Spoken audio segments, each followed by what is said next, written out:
வணக்கம். இது ரூபவாகினியின் பிரதான செய்திகள். நான் ஏசிஎம் கலீலுர் ரஹ்மான். நான் காயத்ரி ஸ்ரீயானந்த். ஜனாதிபதி மஹிந்த ராஜபக்ஷ இந்தியாவில் 2 நாள் விஜயம் ஒன்றை மேற்கொண்டுள்ளார். இன்று காலை புத்தகாயாவுக்கு சென்ற ஜனாதிபதி அங்கு இடம்பெற்ற மத நிகழ்ச்சிகளில் கலந்து கொண்டார். காயா விமான நிலையத்தில் சென்றிறங்கிய ஜனாதிபதி மஹிந்த ராஜபக்ஷ திருமதி ஷிரந்தி ராஜபக்ஷ மற்றும் குழுவினரை பீகார் மாநில முதலமைச்சர் நிதிஷ்குமார் மிகவும் சிநேகபூர்வமான முறையில் வரவேற்றார். மகாபோதி சங்கத்தின் அழைப்பின் பேரில் ஜனாதிபதி பல அங்குரார்ப்பண நிகழ்ச்சிகளில் பங்கு கொண்டார். புத்தகாயா உலகெங்கிலும் உள்ள பௌத்தர்கள் யாத்திரை மேற்கொள்ளும் ஒரு புனித ஸ்தலமாகும்.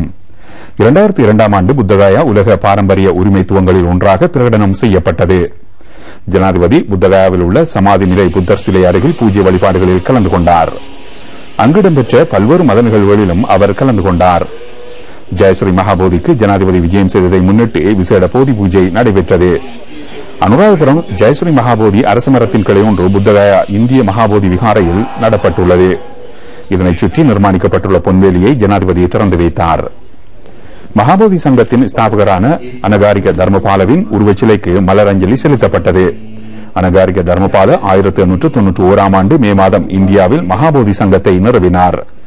இந்தியாவில் பௌத்த தர்மத்தை பரப்புதல், புத்தகாயா, சாரநாத், குஷினாரா போன்ற புனித ஸ்தலங்களை புனர் நிர்மாணம் செய்து யாத்ரீகர்களுக்கு வசதிகளை செய்து கொடுத்தல் ஆகியன இதன் நோக்கமாகும். மகாபோதி சங்க வளவில் புதிய தர்மசாலைக்கும் கலாசார நிலையத்துக்கும் ஜனாதிபதி மஹிந்த ராஜபக்ஷ அடிக்கல் நாட்டினார். பௌத்த நாடுகளில் இருந்து வந்திருந்த மகா சங்கத்தினர் விசேட பூஜைகளை நடத்தினார்கள். ஏனைய மதகுருமாருடனும் ஜனாதிபதி கலந்துரையாடினார். பாராளுமன்ற அங்கத்தவர் சஜின்வாஸ் குணவர்தன, ஜனாதிபதியின் செயலாளர் லலித் வீரதுங்க, ஜனாதிபதி செயலக தலைமை அதிகாரி காமினி சனரத் ஆகியோரும் ஜனாதிபதியுடன் இந்தியா சென்றுள்ளனர். இன மத மேம்பாட்டுக்கு உறுதி பூண்டுள்ளதாகவும் எவ்வித இன மத குழப்பங்களுக்கு இடமளிக்கப்பட மாட்டாது என்றும் அரசாங்கம் தெரிவித்துள்ளது. அனைத்து மாகாணங்களையும் உள்ளடக்கும் வகையில் முழு அவதானத்துடனும் கண்காணிப்புடனும் செயற்படுமாறு போலீசாருக்கும் அரசியல் தலைமைத்துவத்துக்கும் அரசாங்கம் ஆலோசனை வழங்கியுள்ளது. எதிர்க்கட்சித் தலைவர் ரணில் விக்ரமசிங்க பாராளுமன்றத்தில் கேட்ட கேள்வியொன்றுக்கு பதிலளித்த சபை முதல்வரான அமைச்சர் நிமல் ஸ்ரீபாலடி சில்வா இது பற்றி குறிப்பிட்டார். எதிர்க்கட்சி தலைவர் ரணில் விக்ரமசிங்க பிப்ரவரி 6ஆம் தேதி பாராளுமன்றத்தில் நிகழ்த்திய உரை. சபை முதல்வரும் அமைச்சருமான நிமல் ஸ்ரீபாலடி சில்வா எதிர்க்கட்சித் தலைவரின் அறிக்கை தொடர்பாக கருத்து தெரிவிக்கையில், அகில இலங்கை ஜமியத்துல் உலமா சபை ஒரு அமைப்பாகும். ஜெனீவாவில் நடைபெற்ற ஐக்கிய நாடுகள் சபையின் மனித உரிமைகள் பேரவை கூட்டத்தொடரின் போது இந்த அமைப்பு இலங்கைக்கு பாரிய ஒத்துழைப்பை வழங்கியது. இதற்காக நாம் அவர்களுக்கு நன்றி கூறுகின்றோம். ஹலால் சான்றிதழ் இந்தோனேஷியாவில் உள்ள ஒரு அமைப்பினால் வழங்கப்பட்டுள்ளது. இதற்காக இவர்கள் உலக நாடுகளில் உள்ள பல்வேறு அமைப்புகளுடனும் ஒன்றிணைந்துள்ளனர். ஜமியத்துல் உலமா சபை ஒரு அமைப்பாக இருந்த வகையில் ஏற்றுக்கொள்ளப்பட்டுள்ளது என்று அமைச்சர் தெரிவித்தார். அரசாங்கம் சமாதானத்தை நிலைநிறுத்துவதற்கு முழுமையாக கடமைப்பட்டுள்ளது. 30 வருட கால யுத்தத்துக்கு பின்னர் பெறப்பட்ட சமாதானத்தை பாதுகாப்பதற்கு அரசாங்கம் கடமைப்பட்டுள்ளது. அனைத்து அரசியல் கட்சிகளும் மக்களும் மத நல்லிணக்கத்தை நாட்டில் பாதுகாப்பதற்கு செயற்பட வேண்டும் என்றும் அமைச்சர் கேட்டுக் கொண்டுள்ளார். சுறாமீன் சிறகு தொழில் சம்பந்தப்பட்ட சட்டங்களை மீறும் மீனவர்களுக்கு எதிராக சட்ட நடவடிக்கை எடுக்கப்படும் என்று கடற்தொழில் அமைச்சு தெரிவித்துள்ளது. கடல்வாழ் உயிரினங்களையும் கடல் வளங்களையும் பாதுகாப்பதே இதன் நோக்கமாகும். சுறாமீன் சிறகு ஏற்றுமதி மூலம் இலங்கைக்கு பெருமளவு வெளிநாட்டு நாணய மாற்றி கிடைத்து வருகிறது. கடந்த வருடம் சுறாமீன் சிறகு ஏற்றுமதி மூலம் அரசாங்கம் சுமார் 20 கோடி ரூபாவை வருமானமாக பெற்றது. 2011ஆம் ஆண்டு 23 கோடி ரூபாவுக்கும் அதிகமான வருமானம் பெறப்பட்டது. பல நாடுகளைச் சேர்ந்த மீனவர்கள் ஆழ்கடலில் சுறாமீன்களின் சிறகுகளை வெட்டியெடுத்த பின்னர் சுறாமீனை கடலில் வீசிவிடுகின்றனர். இதனால் கடல் மாசுபடுகின்றது. புரதச்சத்தை பெற்றுக் கொள்வதற்கான வாய்ப்பும் இழக்கப்படுகிறது. சுறாமீன் சிறகை வெட்டிய பின்னர் மீனை கரைக்கு கொண்டு வருவது கட்டாயமாக்கப்பட்டுள்ளது. சிறகுகளை வெட்டிய பின்னர் சுறாமீனை கடலில் போடுவது முற்றிலும் தடை செய்யப்பட்டிருப்பதாக கடற்தொழில் அமைச்சு தெரிவித்துள்ளது. ஆழ்கடலில் வாழும் எலோபியஸ் வோல்பினஸ் ரகத்தைச் சேர்ந்த சுறாமீனை கொல்வது முற்றாக தடை செய்யப்பட்டுள்ளது. இந்நாட்டு மீனவர்கள் சுறாமீன்களை கரைக்கு கொண்டு வந்த பின்னரே சிறகுகளை வெட்டுகிறார்கள் என்பது வரவேற்கத்தக்க விடயமாகும் என்றும் கடல் சட்டங்களை பேணுவது மீனவர்களின் பொறுப்பாகும் என்றும் கடற்தொழில் மற்றும் நீரில் வள திணைக்கள பணிப்பாளர் நாயகம் தெரிவித்துள்ளார். மட்டக்களப்பு மாவட்டத்தில் டெங்கு ஒழிப்பு வாரத்தை முன்னிட்டு பல்வேறு திட்டங்கள் நடைமுறைப்படுத்தப்பட்டு வருகின்றன. மட்டக்களப்பு காத்தான்குடி சுகாதார பிரிவில் டெங்கு நோயினால் 9 மாத குழந்தையொன்று உயிரிழந்துள்ளது. இதனைத் தொடர்ந்து குறிப்பிட்ட பகுதியில் டெங்கு நுளம்பு ஒழிப்பு நடவடிக்கை துரிதமாக இடம்பெற்று வருகின்றது. காத்தான்குடி நகரசபை எல்லைப் பகுதிக்குள் புகை விசிறும் நடவடிக்கையும் முன்னெடுக்கப்பட்டு வருகின்றது.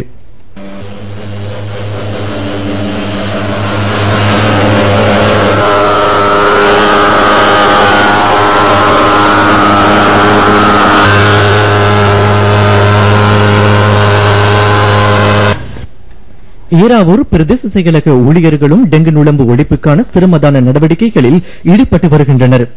பிரதேச சுகாதார வைத்திய அதிகாரி அலுவலகத்தின் ஏற்பாட்டில் இப்பிரதேசங்களில் உள்ள வீடுகள் தோறும் புகை விசிறப்பட்டு வருகின்றது.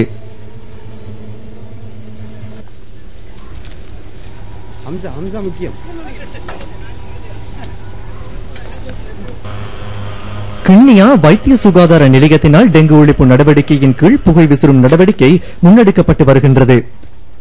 கிண்ணியா வைத்திய சுகாதார அதிகாரி டாக்டர் ரிஸ்வியின் மேற்பார்வையின் கீழ் இந்த பணிகள் இடம்பெறுகின்றன.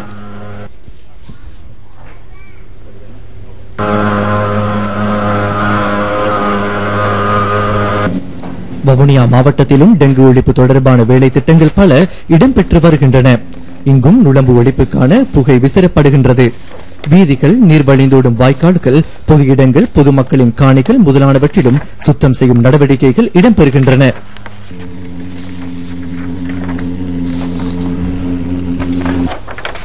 டெங்கு ஒழிப்பு வாரத்தை முன்னிட்டு கல்முனை அல்ஹிதாயா மகாவித்யாலய மாணவர்களும் சவளக்கடை போலீசாரும் இணைந்து பாடசாலையின் சுற்றுப்புற சூழலை சிரமதானம் மூலம் துப்புரவு செய்தனர். டெங்கு ஒழிப்பு விழிப்புணர்வு ஊர்வலமும் இடம்பெற்றது. நாவிதன்வேலி பிரதேச சுகாதார வைத்திய அதிகாரி அலுவலகத்தினால் அப்பிரதேசத்தில் உள்ள மக்களும் டெங்கு நுளம்பு ஒழிப்பு தொடர்பான விளக்கங்கள் ஒலிபெருக்கி மூலம் தெரிவிக்கப்பட்டன.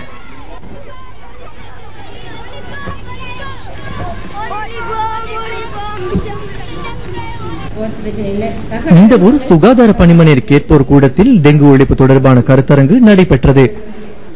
வைத்திய அதிகாரி தஸ்லீமா வசீர் தலைமையில் நடைபெற்ற இந்த செயலமர்வில் மதப்பெரியார்கள், பாடசாலை அதிபர்கள், கிராம உத்தியோகத்தர்கள், சுகாதார பரிசோதகர்கள் உள்ளிட்ட பலர் கலந்து கொண்டார்கள். இந்திய தலைநகரான புதுடில்லியில் எதிர்ப்பு ஆர்ப்பாட்டத்தில் ஈடுபட்ட MDMK கட்சி தலைவரான வைகோ கைது செய்யப்பட்டுள்ளார். இலங்கைக்கு எதிராக ஆர்ப்பாட்டம் செய்ததை அடுத்து அவர் கைது செய்யப்பட்டார். புதுடில்லியில் பாராளுமன்ற கட்டடத்திற்கு அருகில் வைகோ கைது செய்யப்பட்டார். அவருடன் மேலும் 50 பேரும் புதுடில்லி போலீசாரால் கைது செய்யப்பட்டதாக ஊடக அறிக்கைகள் கூறுகின்றன. வைகோ தமது ஆதரவாளர்கள் சகிதம் பாராளுமன்ற பாதை ஊடாக ஊர்வலமாக செல்வதற்கு முயற்சி செய்துள்ளார். இந்திய பிரதம மந்திரி கலாநிதி மன்மோகன் சிங்கின் உத்தியோகபூர்வ இல்லத்திற்கு செல்லும் பாதையில் இடையூறு ஏற்படும் வகையில் அவர் நடந்து கொண்டதாக அறிவிக்கப்படுகின்றது. இந்தியாவின் நெருங்கிய அயல் நாடொன்றின் தலைவரான ஜனாதிபதி மஹிந்த ராஜபக்ஷ அந்நாட்டிற்கு விஜயம் செய்துள்ள இத்தருணத்தில் அதற்கு இடையூறு விளைவிக்கப்படுவதை தடுப்பதற்கு அந்நாட்டு அரசாங்கம் நடவடிக்கை எடுத்துள்ளது. வைகோ இலங்கையின் பிரிவினைவாதத்திற்காக குரல் கொடுக்கும் ஒரு தமிழ்நாட்டு அரசியல்வாதியாவார். LTTE தலைவர் வேலுப்பிள்ளை பிரபாகரனுடன் நெருங்கிய தொடர்புகளை வைத்திருந்த வைகோ பிரபாகரனின் பயங்கரவாத நடவடிக்கைகளை அங்கீகரித்திருந்தார். வேற்றுக்கிரக உயிரின இருப்பு தொடர்பான கோட்பாட்டை உறுதி செய்வதற்கான தடயம் தற்போது கிடைத்துள்ளது. வேற்றுக்கிரக உயிரின தோற்றம் மற்றும் அடையாளம் காணப்படாத பறக்கும் தட்டுக்கள் தொடர்பாக எதிர்வரும் ஞாயிற்றுக்கிழமை இடம்பெறும் அறிவை தேடிய பயணம் தொகுப்பில் ஆராயப்படுகின்றது.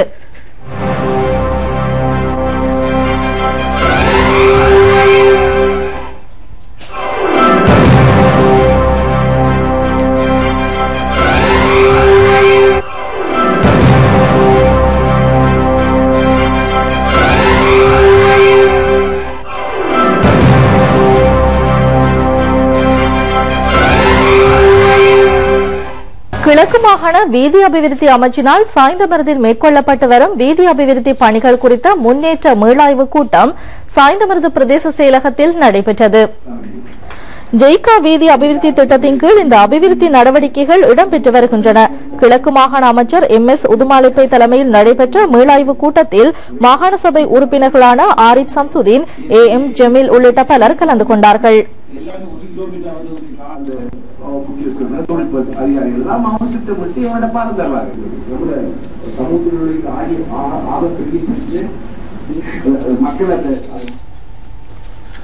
வடமாகாணத்தில் உள்ள சகல பிராந்திய சுகாதார பணிமனைகளுக்கும் மருத்துவ உபகரணங்களை கையளிக்கும் நிகழ்வு வடமாகாண ஆளுநரின் செயலகத்தில் இடம்பெற்றது. வடமாகாண ஆளுநர் GA சந்திரசிறி பிராந்திய சுகாதார சேவை பணிப்பாளர்களிடம் இந்த உபகரணங்களை கையளித்தார். இந்நிகழ்வில் யாழ் மாவட்ட பிரதம செயலாளர் திருமதி ரமேஷ் விஜயலட்சுமி, அரசு அதிகாரிகள் உள்ளிட்ட பலர் கலந்து கொண்டனர்.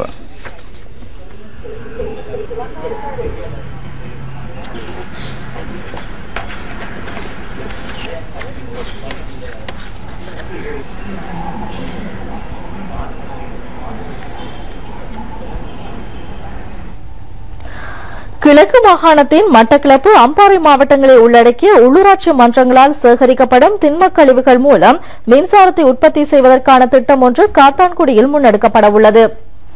கிழக்கு கழிவில் சக்தி எனும் திட்டத்தின் கீழ் நடைமுறைப்படுத்தப்பட உள்ளது. இது தொடர்பாக ஈஸ்டர்ன் வெஸ்ட் 2 எனர்ஜி நிறுவனத்துக்கும் உள்ளூராட்சி மன்றங்களுக்கு இடையிலான ஒப்பந்தங்கள் கைச்சாத்திடப்பட்டுள்ளன. இதன் அடிப்படையில் கல்முனை மாநகர சபை பிரதேசத்துக்குட்பட்ட திண்மக் கழிவுகள் முதற்கட்ட நடவடிக்கையின் கீழ் பயன்படுத்தப்பட உள்ளன. கல்முனை மாநகர சபை முதல்வர் கலாநிதி சிராஸ் மீரா சாஹிப்புக்கும் குறித்த நிறுவனத்தின் தலைவர் பிராங்க் ஓங்கிற்கும் இடையில் இதுகுறித்த உடன்படிக்கை கைச்சாத்திடப்பட்டது.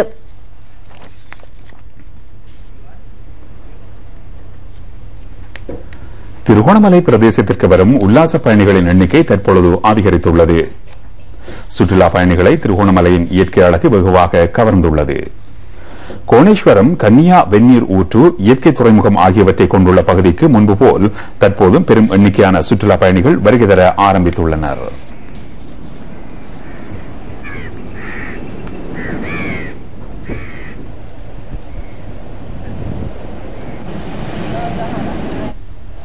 சப்ரஹமோ மாகாணத்துக்கு உட்பட்ட ரத்னபுரி மாவட்டத்தில் உள்ள பெருந்தோட்ட வைத்தியசாலைகளின் தரத்தை உயர்த்துவதற்கு சப்ரஹமோ மாகாண சபை நடவடிக்கைகளை மேற்கொண்டுள்ளது. சப்ரஹமோ மாகாண சுகாதார மற்றும் தேசிய மருத்துவ அமைச்சு சில மாதங்களுக்கு முன்னர் மாகாண முதலமைச்சரின் கீழ் கொண்டுவரப்பட்ட பின்னர் இந்த வைத்தியசாலை தொடர்பான அபிவிருத்தி திட்டம் குறித்த விசேட பேச்சுவார்த்தை முதலமைச்சர் மஹிபால ஹீரத் தலைமையில் நடைபெற்றது. இந்த பேச்சுவார்த்தையில் இது தொடர்பான முடிவு எடுக்கப்பட்டது. தற்பொழுது ஒரு வைத்தியருடனேயே இந்த வைத்தியசாலைகள் இயங்கி வருகின்றன. வைத்தியர்களின் எண்ணிக்கை அதிகரிக்கவும் இங்கு தீர்மானிக்கப்பட்டது.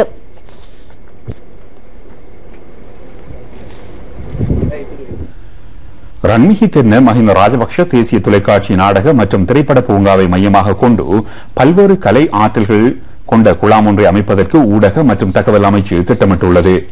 பல்வேறு கலை திறமைகளை ஒன்றிணைத்து எதிர்காலத்திற்கென நல்ல ஆற்றல் மிக்க கலைஞர்களை உருவாக்குவதே இந்த திட்டத்தின் நோக்கமாகும். மஹிந்த சிந்தனைக்கு அமைய 2010 ஆண்டு மார்ச் மாதம் 30ஆம் தேதி ரன்மிஹி தென்ன மஹிந்த ராஜபக்ஷ தொலைக்காட்சி நாடக மற்றும் திரைப்பட பூங்கா திறந்து வைக்கப்பட்டது. 235 ஏக்கர் காணியில் இந்த பூங்கா நிறுவப்பட்டுள்ளது. பல்வேறு கலை ஆக்கங்களை படம் பிடிப்பதற்கான வசதிகள் இந்த தேசிய தொலைக்காட்சி நாடக மற்றும் திரைப்பட பூங்காவில் ஏற்படுத்தப்பட்டுள்ளன.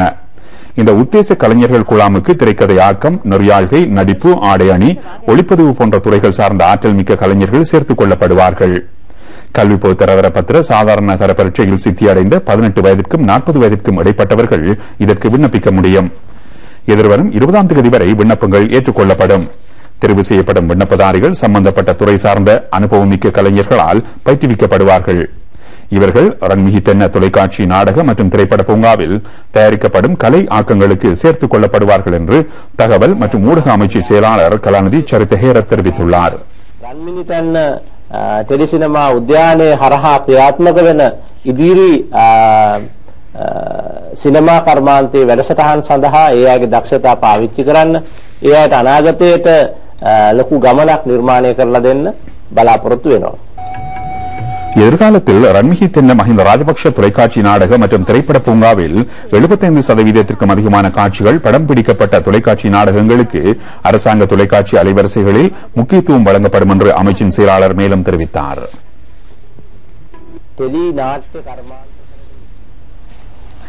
ஆப்கானிஸ்தானில் மேற்கொள்ளப்பட்ட நடவடிக்கைகளின் போது அமெரிக்க ராணுவம் நூற்றுக்கணக்கான சிறு பிள்ளைகளை கொன்றிருப்பதாக ஐக்கிய நாடுகள் நிறுவனத்தின் அண்மைய அறிக்கை ஒன்று சுட்டிக்காட்டியுள்ளது. இந்த கொலைகளுக்கு பொறுப்பு கூற வேண்டிய படை வீரர்களுக்கு எதிராக அமெரிக்கா எந்தவித சட்ட நடவடிக்கையும் எடுக்கவில்லை என்று அந்த அறிக்கையில் குறிப்பிடப்பட்டுள்ளது. சுவிட்சர்லாந்தின் தலைநகரான ஜெனீவாவில் தலைமை அலுவலகத்தை கொண்டுள்ள ஐக்கிய நாடுகள் சிறுவர் உரிமைகள் பற்றி குழுவின் விசேட அறிக்கை வெளியாகியுள்ளது. ஆப்கானிஸ்தானில் அமெரிக்கா மேற்கொள்ளும் ராணுவ நடவடிக்கைகள் காரணமாக சிறு பிள்ளைகளுக்கு ஏற்படும் பாதிப்புகள் பற்றி இந்த அறிக்கையில் குறிப்பிடப்பட்டுள்ளது. 2010ஆம் ஆண்டு அமெரிக்க தாக்குதல்களின் போது ஆப்கானிஸ்தானில் உயிரிழந்த சிறுவர்களின் எண்ணிக்கையை விட 2 மடங்கு கூடுதலான சிறுவர்கள் 2011ஆம் ஆண்டு மரணமடைந்ததாக இந்த குழுவினர் அறிக்கையில் சுட்டிக்காட்டப்பட்டுள்ளது. ஆயுத மோதல்கள் தொடர்பான சிறுவர்களின் உரிமைகள் அடங்கிய ஐக்கிய நாடுகள் சாசனத்தை அமெரிக்கா 2002ஆம் ஆண்டு ஏற்றுக்கொண்டுள்ளது. இதன் மூலம் யுத்த மோதல்களின் போது சிறுவர்களுக்கு பாதுகாப்பு வழங்க அமெரிக்கா உறுதியளித்துள்ளது. இவ்வாறு உறுதிமொழி வழங்கப்பட்டுள்ள நிலையிலும் அமெரிக்க ராணுவம் தரைமார்க்க மற்றும் விமான தாக்குதல்களின் போது பல சிறுவர்களை கொன்றிருப்பதாக ஐக்கிய நாடுகள் அறிக்கை கூறுகின்றது. அத்துடன் அமெரிக்க ராணுவம் ஆப்கானிஸ்தானில் சுமார் 200 சிறுவர்களை தடுப்பு முகாம்களில் ரகசியமாக வைத்திருப்பது தெரியவந்துள்ளது. இந்த சிறுவர்கள் அடிக்கடி அமெரிக்க படை வீரர்களின் சித்திரவதைகளுக்கும் பாலியல் துஷ்பிரயோகங்களுக்கும் உள்ளாகின்றனர் என்பதை ஐக்கிய நாடுகள் சிறுவர் உரிமை தொடர்பான குழு உறுதிப்படுத்தியுள்ளது. சைபர் தாக்குதல் எதிர்காலத்தில் உலகில் பெரும் பிரச்சனையாக விளங்கக்கூடும் என்று கணனி அவசர செயல்பாட்டு அமைப்பு தெரிவித்துள்ளது. இணையதளத்தை பயன்படுத்துவோர் இதுகுறித்து அவதானத்துடன் இருக்க வேண்டும் என்று இந்த அமைப்பு சுட்டிக்காட்டியுள்ளது. இணையதளத்தின் ஊடாக வெப்தளம் ஒன்றை அல்லது கணனி வலையமைப்பை செயலிழக்கச் செய்வதே சைபர் தாக்குதலாகும். வெப்தளத்தின் தரவுகளை மாற்றுவது, கணனி வலையமைப்பை செயலிழக்கச் செய்வது ஆகியன இதில் முக்கிய அம்சங்களாகும். நிதி மோசடி, ராணுவ தகவல்களை வழங்குதல் போன்ற பல்வேறு நோக்கங்களுக்காக சைபர் தாக்குதல் மேற்கொள்ளப்படுகின்றது.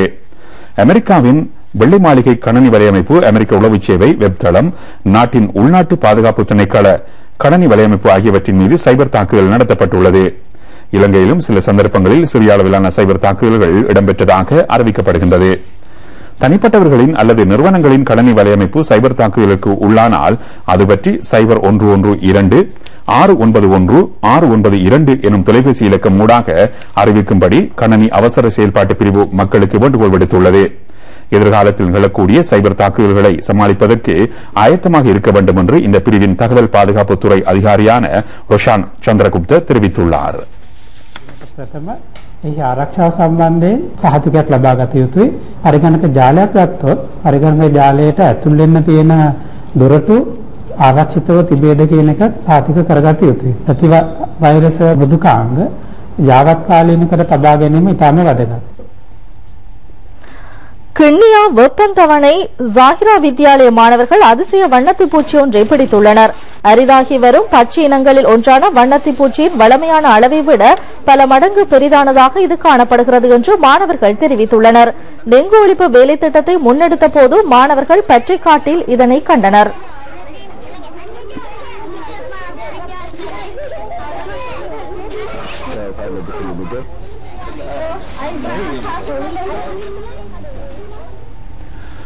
மஸ்கலிய பிரதேசத்தில் புதிதாக நிர்மாணிக்கப்பட்ட கலாசார நிலையத்தை பொருளாதார அபிவிருத்தி பிரதி அமைச்சர் முத்து சிவலிங்கம் பொதுமக்களிடம் கையளித்தார். ஸ்ரீ சண்முகநாதர் கலாசார மண்டபம் என்று இதற்கு பெயரிடப்பட்டுள்ளது. இந்த மண்டபத்தில் 7500 பேர் கலந்து கொள்வதற்கான வசதிகள் உண்டு. பொருளாதார அபிவிருத்தி அமைச்சு இதன் நிர்மாண பணிக்கு 66 லட்சம் ரூபாவை செலவிட்டுள்ளது. இது தொடர்பான நிகழ்வில் பாராளுமன்ற உறுப்பினர் டி ராஜதுரை, மாகாண சபை உறுப்பினர்கள் உள்ளிட்ட பலர் கலந்து கொண்டனர்.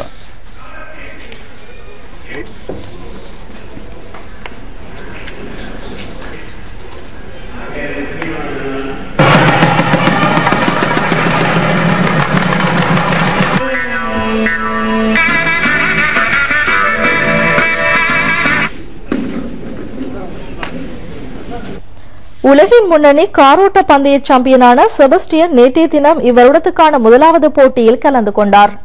பல ரசிகர்கள் மத்தியில் இவர் போட்டியை ஆரம்பித்தார். 2008ஆம் ஆண்டு சாம்பியனான ஜெர்மன் நாட்டு குழுவைச் சேர்ந்த லூயிஸ் ஹாமில்டன் தனது முதலாவது 2 நாள் பந்தயத்தில் பிரச்சினைகளை எதிர்கொண்டார். இவர் ஒரு நாள் கடக்க வேண்டிய 655 கிலோமீட்டர் தூர காரோட்ட போட்டியில் பங்கு கொண்டார். 3ஆம் நாள் போட்டியின் போது 2007ஆம் ஆண்டு சாம்பியனான கிமி ரெக்கோனன் முதல் சுற்றில் முன்னணியில் திகழ்ந்தார்.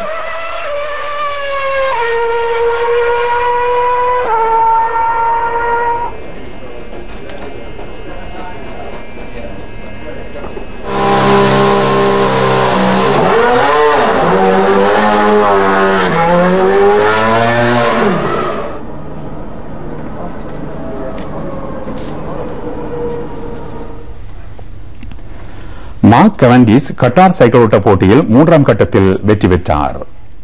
அமெரிக்க வீரர் பிரைன் புக்வால்டரிலும் பார்க்க குறிப்பிட்ட தூரத்தை 15 செகண்ட்கள் குறைவான நேரத்தில் கடந்து வெற்றி பெற்றார்.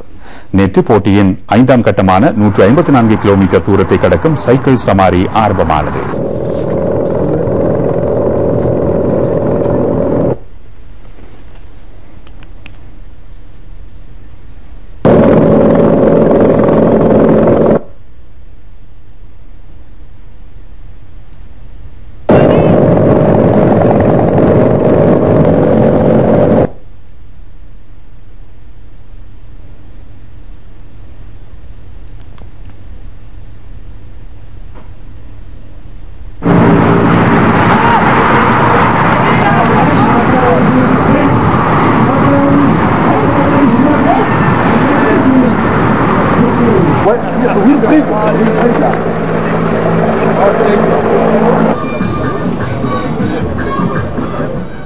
வணக்கம்.